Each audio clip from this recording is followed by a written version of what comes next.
l'exercice lui-même Mario Dumont. va faire sortir plus de vérité sur ce qui s'est véritablement passé à ce moment-là. Gérez donc ça, s'il vous plaît. Isabelle Maréchal. Mais c'est parce qu'à un moment donné, si on paye pas tout de suite, on va payer tout à l'heure. La rencontre, Maréchal Dumont. Bonjour Isabelle. Bonjour, Mario. Tu es allée à la manifestation du Front commun du secteur public ce samedi. Oui, voilà. Je voulais des images pour mon prochain documentaire, mais je voulais aussi voir combien de personnes allaient se présenter. Et samedi, en parlant à plusieurs policiers qui eux-mêmes étaient surpris de voir autant de gens, on a vu, là, il y a plus de 100 000 personnes qui se sont présentées. Une manif citoyenne, mais beaucoup poussée par le Front commun. Évidemment, c'est les syndiqués du secteur public. J'ai même eu l'occasion de parler à des gens. Je te ramène ceci. Est-ce qu'on entend? Nous, on est ici aujourd'hui parce que c'est une marche citoyenne. Si on veut garder nos services publics, il faut vraiment se mobiliser. C'est important. Alors, c'est pour ça qu'on est ici, puis on est des milliers, pour pas dire des dizaines de milliers. Alors, j'espère que le gouvernement va nous entendre, puis il va voir que les citoyens veulent garder leurs services publics. On veut pas quelque chose à deux vitesses.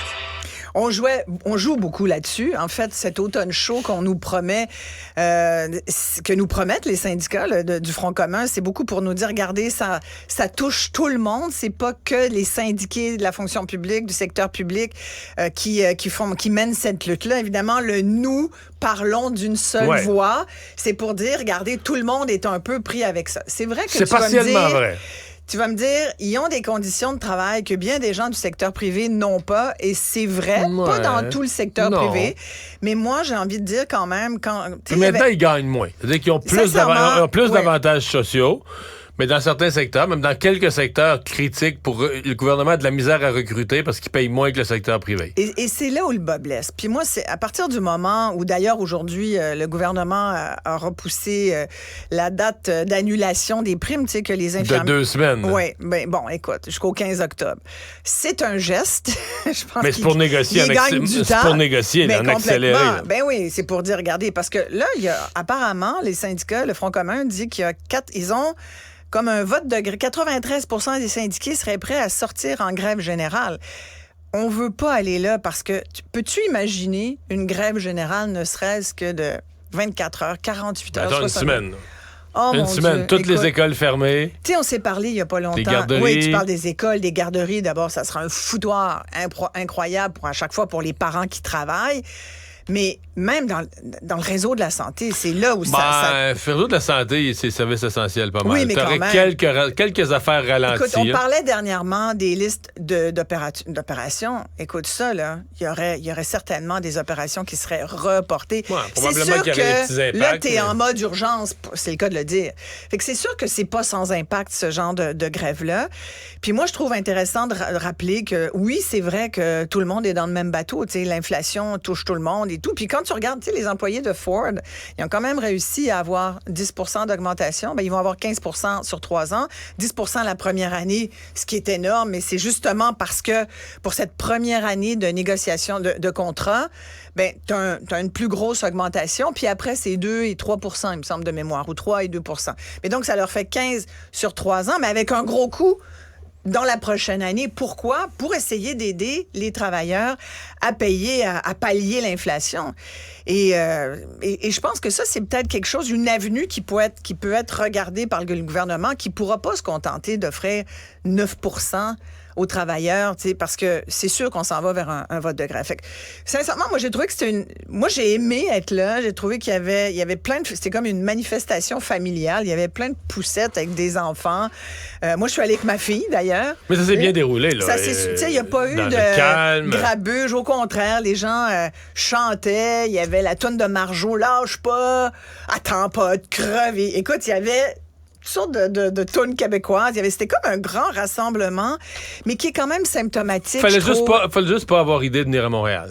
Ah, ben ça, pour le trafic, là. Regarde, t'oublies ça, là. Ça, c'était l'enfer. Fallait mais ça rester a commencé chacun chez soi. Parle-moi pas là-dessus, Mario. Parle-moi pas là-dessus. Ça a commencé vendredi soir. Moi, j'allais chez des amis vendredi soir, 7 qu'est-ce que tu heures, penses? comme à Rosemont, proche Villeray. Ben, voyons donc, qu'est-ce que t'as pensé? Rue de la Roche. Ben voyons. Qu'est-ce que tout le monde faisait dans ce quadrilatère? Nous n'avons pas compris. Sincèrement, le marathon, c'était dimanche. Tu sais, je peux comprendre. Mais c'était jamais encore dimanche, là. Ah, mais ça a été... Mais tu sais que maintenant, on nous dit, citoyens montréalais, ne sortez pas de Montréal. Restez chez vous. Restez chez vous, oui. Écoute, c'était... Non, mais c'est un casse-tête épouvantable. Là, on a même pensé prendre le REM. Mais le REM n'est pas écoute, non, mais le REM, il t'amène à Brossard. Le REM, il t'amène au centre-ville, puis de là, après, il faut revenir. Là, finalement, on a opté pour la voiture. Après, t'as pas de stationnement. Écoute, rue... Transport actif, tu marches? Oui, 3 heures, 4 heures de marche, tu te rendais? Oui, c'est un peu sportif. J'ai quand même... Écoute, je mets de plus en plus mes runnings à Montréal. Bon. Écoute, je me dis, si je marche dans d'autres villes, quand je suis en voyage, pourquoi ne pas plus marcher à Montréal? Et j'avoue que, tu vois, samedi pour la marche, pour la manif, on a beaucoup marché parce que ça a été une marche très longue qui, comme toutes les manifestations, est partie plus tard que prévu, qui est arrivée plus tard que prévu. Mais cette marée verte m'a montré qu'il y avait quand même un courant de revendication qui flottait au Québec et qui annonce beaucoup qui montre qu'il y a beaucoup de frustration et qui annonce peut-être un peu plus de colère à venir. Ouais. D'ailleurs, un qui n'était pas de bonne humeur. Un qui est frustré, c'est le maire de Laval. C'est le maire de Laval. Et puis là, tu sais, on l'avait pas trop entendu ces jours-ci avec les autres maires. On a entendu beaucoup Bruno Marchand, le maire de Québec. On a beaucoup entendu Valérie Plante, la mairesse de Montréal, nous dire à quel point, entre autres, sur le dossier de la crise du logement et de l'itinérance, il était plus capable, il avait besoin d'argent, qu'il fallait trouver d'autres modes de financement.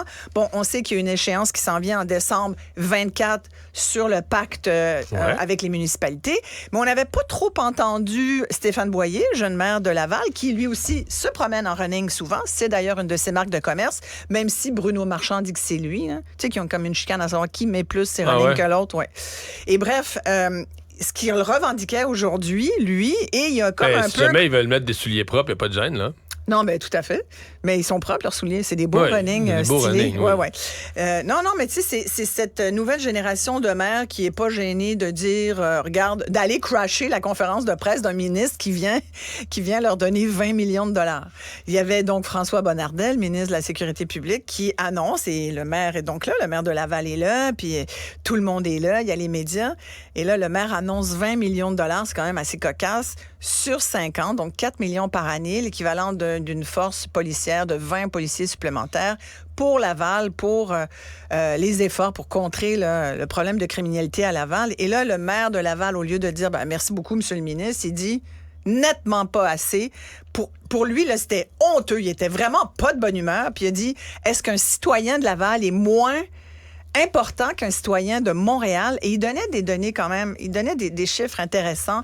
Tu vois, c'est vrai qu'aujourd'hui, il n'y a pas que le maire Boyer qui le dit, c'est vrai, il y a des documentations là-dessus. La criminalité à Laval est à peu près à la hauteur de la criminalité de la plupart des grandes villes nord-américaines au prorata de la population. Puis il disait, nous, à Laval, on a 1,37 policiers par habitant, puis il y en a 2,5, mettons, à Montréal.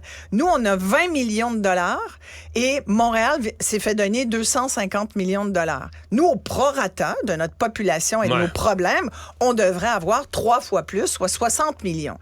Alors, mais je trouvais ça intéressant parce que c'est vrai que Laval a des grands enjeux. Et puis il racontait que dernièrement, il était allé justement parler de l'augmentation de la criminalité. Puis cette journée-là, il y a eu ce meurtre dans un restaurant, la Perle vietnamienne, je pense. Et puis il me parlait de ce qui s'était passé au cégep Montmorency, 4 personnes blessées, des fusillades. C'est vrai que les policiers... Écoute, il y a un gros problème de gang de rue à Laval.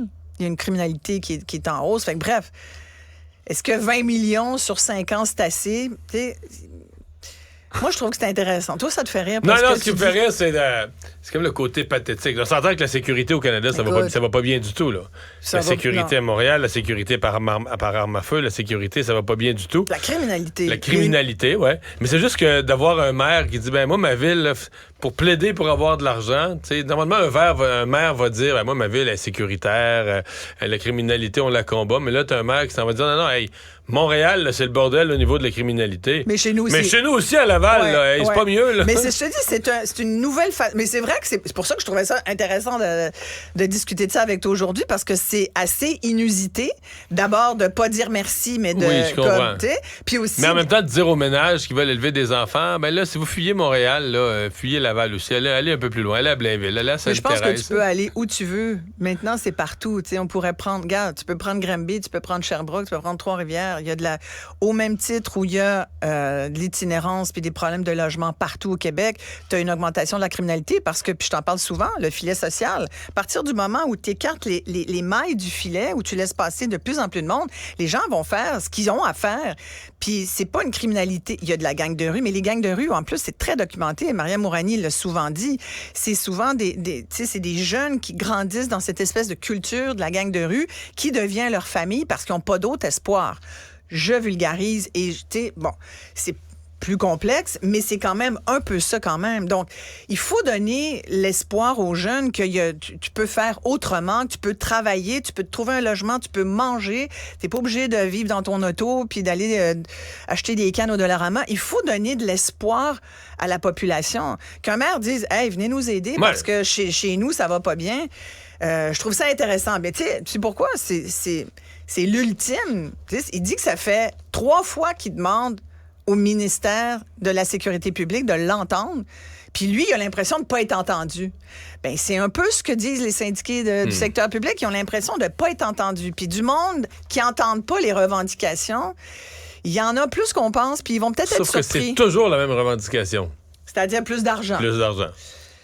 Ben oui, puis c'est là où on pourrait après débattre, mais là, tu sais, est-ce qu'on a besoin de plus d'argent pour faire fonctionner le système? Après, c'est certainement une façon différente de faire les choses, mais engager plus de policiers, ça te prend plus d'argent. Après, est-ce que tu es obligé de leur donner 21 d'augmentation qui vont refuser? Bon, c'est la Sûreté du Québec. Ça. C'est ça. Hey, merci Isabelle. Merci. À demain.